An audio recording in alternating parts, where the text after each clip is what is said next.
For what purpose does the gentleman from West Virginia rise? Mr. Speaker, I have a motion at the desk. Is the gentleman opposed to the bill? Mr. Speaker, I am opposed to the bill. Gentleman qualifies. The clerk will report the motion. Mr. Rahall of West Virginia moves to recommit the bill H.R. 1459 to the Committee on Natural Resources with instructions to report the same back to the House forthwith with the following amendment. At the end of the bill, add the following new section. Section 3, providing a wage increase for America's workers. This act shall not take effect until the hourly wage for the lowest 10th percentile of workers for all occupational codes reported by the Bureau of Labor Statistics under the Occupational Employment Statistics Survey is no less than $10.10 an hour.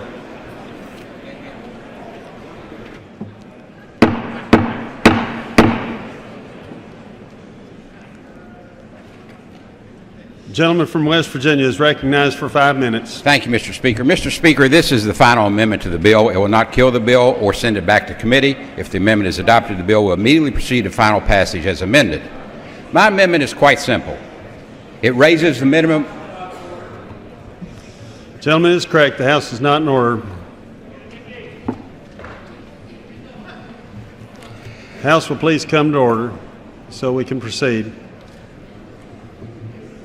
Gentleman may proceed. Thank you, Mr. Speaker. My amendment is quite simple. It raises the minimum wage to $10.10. My amendment assures that in America, if you work hard, you will not be forced to live in poverty. In this era of stagnant and falling wages, of a widening gap in inequality between the haves and the have-nots, we must ensure that the promise of the American dream remains a reality for all Americans, not just the wealthiest among us. We can't just say it. We have to act to make it possible. Today, the minimum wage is 22% below its peak level in the 1960s. It has not increased since July '09, when it reached $7.25 per hour. It has not been raised in 5 long years. It has not increased since the near bottom of the Great Recession, when working Americans were walloped by the greed and reckless behavior of the privileged and the elite on Wall Street.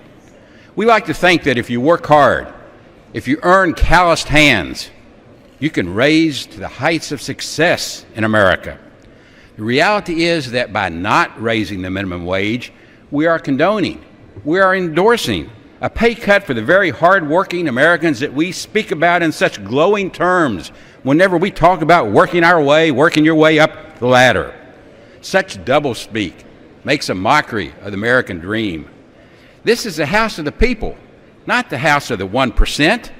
Ours is a government of, for, and by the people, and not a government of, for, and by the billionaires, at least not yet. Heaven help us. As a representative of the people, we have a constitutional obligation to look after the interests of all of our citizens. But more fundamentally, we have a moral obligation to ensure that opportunity is available to all, and not reserved only for the most well-to-do among us. Each and every year, minimum wage workers face a pay cut as inflation eats away at their earnings. Each and every year, this House, the People's House, sits inactive. It sits silent.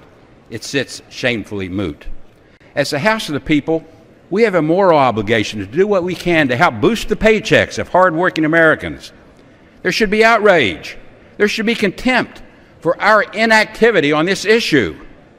I'm talking about the 3.6 American workers, 3.6 million American workers, whose salaries are at or below the current minimum wage, more than 3/4 of whom are adults, nearly 2/3 of whom are female, more than 1/3 of whom are full-time workers, and nearly 3/4 of whom have graduated from high school.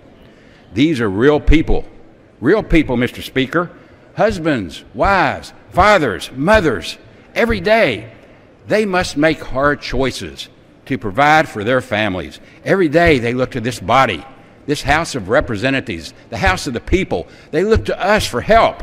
And every day, this body has nothing to say, nothing new to offer.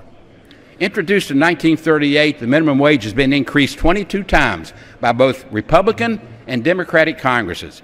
It was even raised in the hyper-partisan Congress of the Gingrich impeachment era. Twice. But it has not been raised in this Congress. nor the last. That's more than shameful. It's immoral.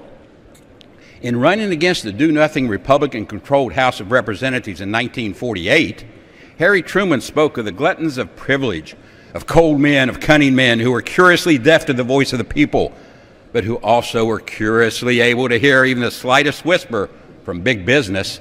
Speaker, the House is not in order.